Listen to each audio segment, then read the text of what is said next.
Hello everybody, how are you? I hope you are very fine. जिस प्रकार दिल्ली में education model की चर्चा की जाती है, उसी प्रकार अब उत्तर प्रदेश के हेल्थ मॉडल की चर्चा की जा रही है। अभी कुछ समय पहले न्यूज़ में यूपी के हेल्थ मॉडल की काफ़ी सराहना की जा रही है। आइए आज के हमारे इस वीडियो में हम यूपी के हेल्थ मॉडल के बारे में चर्चा करेंगे। ऐसा क्या आमूलचूल परिवर्तन किए गए जिसके द्वारा आफ्टर कोविड-19 के बाद तीन तीन या 4 सालों के भीतर भीतर यूपी का हेल्थ मॉडल एक आदर्श मॉडल के बन के निखरा है। यूपी के हेल्थ मॉडल में लगभग 3-4 पॉलिसीज वेरी वेरी इंपॉर्टेंट रही।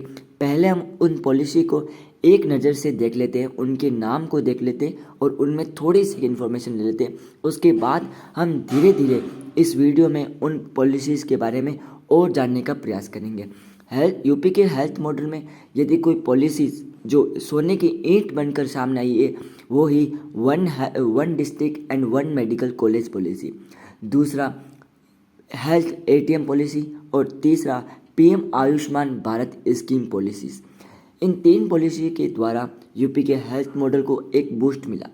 किसी भी राज्य के हेल्थ मॉडल को या फिर हेल्थ सेक्टर पर वृद्धि को देखने के लिए हम उसमें तीन मेनली प्रमुख पिलर को देखते हैं। पहला पिलर है कि number of hospitals, doctor and doctor staffs, जिसमें नर्स या फिर फार्मास्यूटिकल्स और ये अन्य स्टाफ शामिल होते हैं, इनकी कितनी संख्या उपस्थिति है, ये हमारा पहला पिलर बनता है। और दूसरा the quality of the health system, आप कौन से क्वालिटी को रखकर हेल्थ सिस्टम को प्रोवाइड कर रहे हैं, जो आप हेल्थ सर्विस दे रहे हैं क्या उसकी क्वालिटी अच्छी है, बेहतर है या फिर एक नॉर्मली क्वालिटी है। तो यह भी दूसरा पिलर माना जाता है हेल्थ सेक्टर को मापने के लिए। हेल्थ सेक्टर को मापने के लिए तीसरा पिलर हमारा पड़ता है the cost of the treatment, यानी कि एक ट्रीटमेंट को कराने के लिए एक सामान्य व्यक्ति की जेब से कितना खर्च लगता है।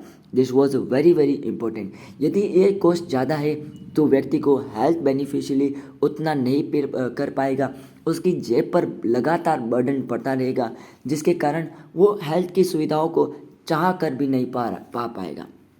इसलिए ये तीन मेनली पिलर होते हैं किसी भी हेल्थ सेक्टर को मापने के लिए। अब बात करते हैं हम यूपी की पॉलिसीज़, जिनकी पहले ही हम वीडियो ने एक छोटी सी इन्फॉर्मेशन या फिर उनके नाम को देख चुका था।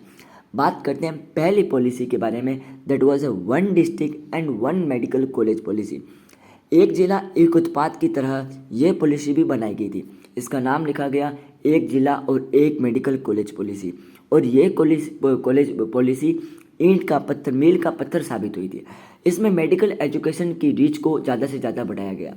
अभी उत्तर प्रदेश स्टेट में 65 medical college in the state service में, और जबकि 22 medical college in the proceed, यानी कि वो इंफ्रास्ट्रक्चर तैयार हो रहा है, उनकी बनावट तैयार हो रहा है। 65 + 22 यानी कि 87 मेडिकल कॉलेज अभी उत्तर प्रदेश में लगभग पूर्ण रूप से बन रहे हैं या फिर तैयार हो चुके हैं।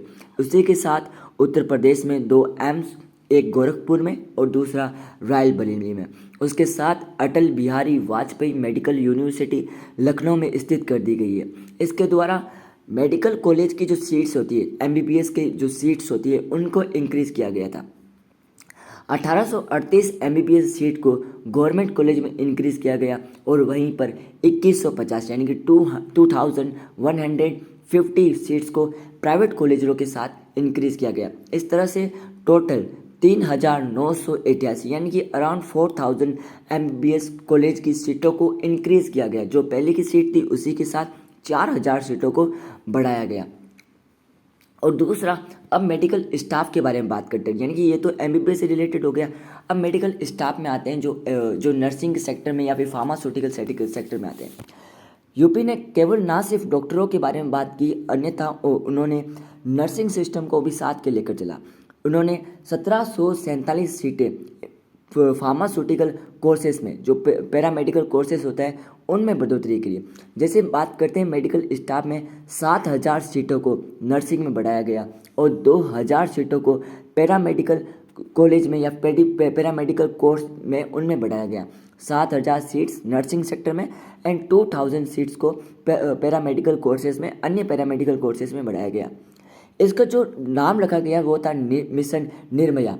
मिशन निर्भया के तहत नर्सिंग सेक्टर में और पैरामेडिकल कोर्सेज में सीटों को बढ़ाया गया, जिससे न केवल डॉक्टर बल्कि डॉक्टर का जो अन्य स्टाफ है हॉस्पिटल में, जैसे नर्स, फार्मास्यूटिकल फार्मा दवाई देने वाला या फिर अन्य कोई, उनके स्टाफ को भी बेहतर क्वालिटी के साथ उन्हें ट्रेन करना और उनकी सीटों को संख्या को बढ़ाना।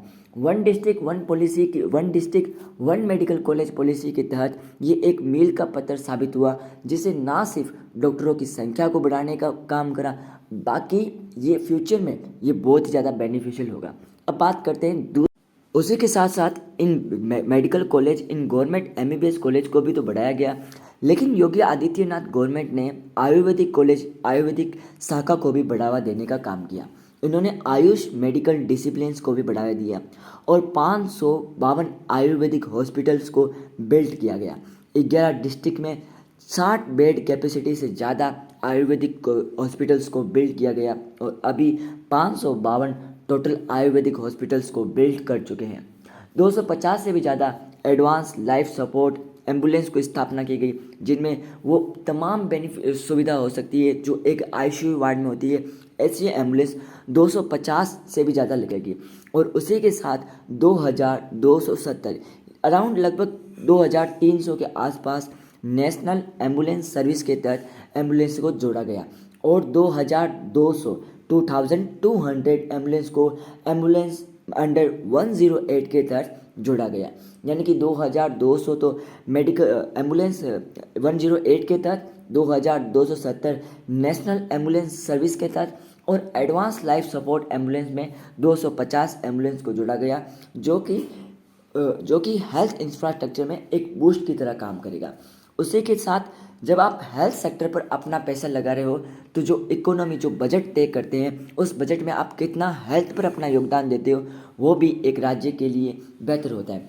बजट 23-24 में 1547 crore PM Ayushman Bharat health infrastructure mission के तहत दिए गए हैं, जिसमें total 12,631 crore national health mission के तहत दिए गए, जिसमें से 1400 करोड़ रुपए पीएम आयुष्मान भारत योजना को दिए गए और 250 करोड़ मुख्यमंत्री जन आरोग्य योजना को दिए गए थे। यानी कि 12,631 करोड़ रुपए नेशनल हेल्थ मिशन के तहत हेल्थ मिशन पर, हेल्थ इंफ्रास्ट्रक्चर पर लगाए गए थे, जिसमें 400 करोड़ रुपए पीएम आयुष्मान भारत योजना के तहत जो मेडिकल बीमा होता है उसको प्रोवाइड कराने के लिए, ताकि 5 लाख तक की जो मेडिकल खर्च है वो गवर्नमेंट उठा सके, जो 400 करोड़ की सब्सिडी दी गई। और ऐसे लोग जो पीएम आयुष्मान भारत योजना के तहत नाम दर्ज नहीं करा पाए या फिर किसी अन्य कंडीशन के तहत वो पीएम आयुष्मान भारत की योजना में शामिल नहीं हो पाए, उनके लिए मुख्यमंत्री जन आरोग्य योजना को चालू किया गया। अब मुख्यमंत्री जन आरोग्य योजना में 250 रुपये करोड़ को लगाए गए, जिसके तहत लोगों को हेल्थ इंश्योरेंस मिल सके और एक फ्री हेल्थ इंश्योरेंस को प्रोवाइड करके वो बेटर हेल्थ सर्विस को आगे प्रोवाइड कर सके। हेल्थ इंश्योरेंस अब 2 स्कीम बन चुकी है, पहला पीएम आयुष्मान भारत योजना एंड सेकंड मुख्यमंत्री जन आरोग्य योजना। वहीं पर यदि हम केवल शहर में काम करें और रूरल क्षेत्र में काम ना करें तो भी ये भी एक बड़ा मेजर डिसएडवांटेज साबित हो सकता है, क्योंकि आज भी लगभग भारत की आधी से ज़्यादा पॉपुलेशन भारत के गांवों में निवास करती है और यदि हमने किसी भी बीमारी को उसके प्राइमरी सेक्टर पर पकड़कर उसका उपचार कर लिया तो ये आगे आने वाली मेडिकल खर्चों को कम कर सकता है। इसलिए रूरल पार्ट में जो कंट्री साइड पार्ट है उनमें भी हेल्थ सिस्टम को मैन्युफैक्चर करने के लिए यूपी ने बड़ा ध्यान रखा।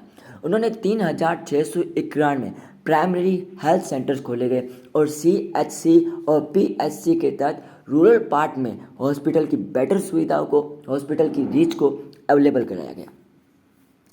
उसी के साथ यदि हमारे पास में केवल हॉस्पिटल से, स्टाफ से और हमारे पास एम्बुलेंस, बजट सभी पैसा लगा रहे हैं। यदि हमारे पास मेडिकल सर्विस में कोई इनोवेशन का काम नहीं कर रहे, उस पर रिसर्च, उस पर एनालाइज नहीं कर रहे, तो ये एक तरह की बंद गाड़ी या फिर बैलगाड़ी बन जाएगी जो कि आगे ग्रो नहीं करेगी। इसी सेक्टर को ध्यान में रखते हुए यूपी गवर्नमेंट ने बाकायदा मेडिकल डिवाइस पार्क की योजना चालू की। मेडिकल डिवाइस पार्क को लखनऊ में स्थापित किया गया, जिसके तहत मेडिकल सेक्टर में जो डिवाइस सेक्टर है उनमें इनोवेशन किया जाए, उनमें तकनीकी को बढ़ाया जाए और उनमें भारतीय स्टार्टअप तकनीकी को बढ़ावा दिया जाए, उसके तहत तैयार किया गया। इसमें 350 एकड़ गौतम बुद्ध नगर में इसे 350 एकड़ क्षेत्रफल के साथ तैयार किया गया और ये एक तरह का ग्रेट अपॉर्चुनिटी थी ताकि हम फंड को अरेज कर सके। गवर्नमेंट ने इससे 415 करोड़ रुपए 415 करोड़ रुपए हेल्थ सिस्टम पर निवेश किया है, बाहर से इन्वेस्ट लिया है। अब बढ़ते हैं अगली पॉलिसी की तरफ, that was a health ATM. Normally health ATM करता क्या है ये मैं आपको बता देता हूँ। हेल्थ एटीएम एक प्रकार की ऐसी मशीन है जिसे गवर्नमेंट एम्प्लॉय गवर्न करता है, यानी कि उसे चलाता है। और ये हेल्थ एटीएम ऐसी रिपोर्ट्स को, जो ऐसी जांच जिसके द्वारा आप बीपी, ब्लड टेस्ट, ऐसी प्रकार के जो कंडक्ट टेस्ट करके और 30 से बीमारियों से ज़्यादा बीमारियों के टेस्ट को कंडक्ट कर सकता है और उन कंडक्ट किए गए टेस्टों की रिपोर्ट को आपको डायरेक्ट फ़ोन पर या व्हाट्सएप में तहत भेज सकते हैं। अभी ये न्यूज़ में इसलिए आया क्योंकि गोरखपुर में अभी 7 जगह पर ऐसी ही हेल्थ एटीएम को लगाया गया था, लेकिन ये पहला पब्लिक हेल्थ सिस्टम नहीं है क्योंकि पहला पब्लिक हेल्थ एटीएम सितंबर 2022 में ही लागू कर चुका था। ये 30 बीमारियों से ज़्यादा बीमारियों का टेस्ट कंडक्ट करता है।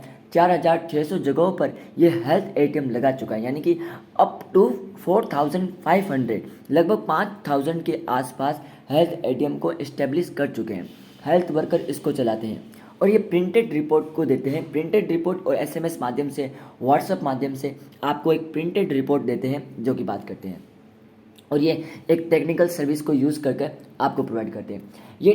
ये टेक मेडिसिन का यूज़ करते हैं। टेक मेडिसिन सर्विस यानी कि एक ऐसी सर्विस जिसके तहत आप इलेक्ट्रॉनिक कम्युनिकेशन का यूज़ करके डायरेक्ट डॉक्टर से आप परामर्श ले सकते हैं। जैसे आप फ़ोन पर किसी ऐप के जरिए डॉक्टर से परामर्श लेना, ये होता है टेलीमेडिसिन के तहत अंतर्गत आता है।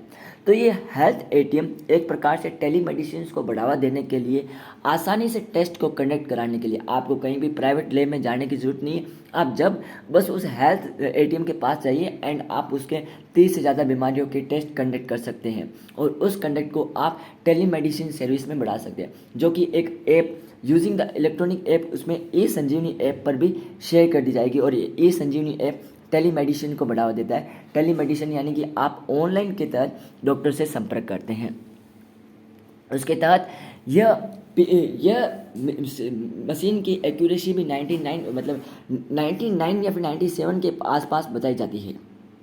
टेलीमेडिसिन का यूज़ इसलिए किया जाता है क्योंकि ये जो प्राइमरी हेल्थ हॉस्पिटल्स होती है, गाँवों में हॉस्पिटल होती है, वहाँ पर आप तमाम सुविधाएं उपलब्ध करा दो, लेकिन फिर भी जो डॉक्टर होते हैं वो बाहर की दवाएं लिखते हैं, बाहर के अनचाहे टेस्ट लिखते हैं जो कि ज़रूरी भी नहीं होते, क्योंकि उनका एक प्राइवेट लैब के साथ कॉन्टैक्ट होता है, जिसके कारण उन्हें एक अमाउंट का शेयर प्राप्त हो जाता है। यदि हमारे पास हेल्थ एटीएम जैसी प्रणाली होगी जो कि ऑटोमेटिकली टेस्ट कंप्लीट कर सकती है और 98-97 एक्यूरेसी के साथ टेस्ट करती है, तो इसके द्वारा जो भ्रष्टाचार था, जो करप्शन था, उसको भी कम कर दिया जाएगा।